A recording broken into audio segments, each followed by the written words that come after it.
புதுச்சேரி ஜவஹர் நகரில் அமைந்துள்ள அருள்மிகு ஸ்ரீ நல்லாண்ட முத்து மாரியம்மன் அபிராமி உடனுரை அமிர்த கண்டேஸ்வரர் திருக்கோவிலில் ஆடி உற்சவத்தை ஒட்டி ஊஞ்சல் உற்சவம் நடைபெற்றது.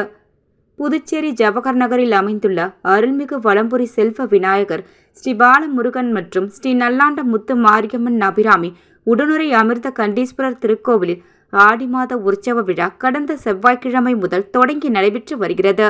தொடர்ந்து சுவாமிக்கு அபிஷேக ஆராதனைகள் நடைபெற்றது. மேலும் உற்சவர் அம்மாள் மாடவீதி உலா வருதல் நிகழ்ச்சியும் நடைபெற்றது.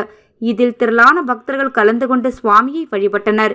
இந்த நிலையில் விழாவின் முக்கிய நிகழ்ச்சியான சக்தி கரகம் வருதல் மற்றும் கூழ்வார்த்தல் நிகழ்ச்சி நடைபெற்றது. இதனைத் தொடர்ந்து நிறைவு நாளான நேற்று அம்மன் ஊஞ்சல் உற்சவத்தில் பக்தர்களுக்கு அருள்பாலித்தார். இதில் திரளான பக்தர்கள் கலந்து கொண்டு அம்மனை தரிசித்தனர். பின்பு இசை கச்சேரி நிகழ்ச்சியும் சிறப்பாக நடைபெற்றது.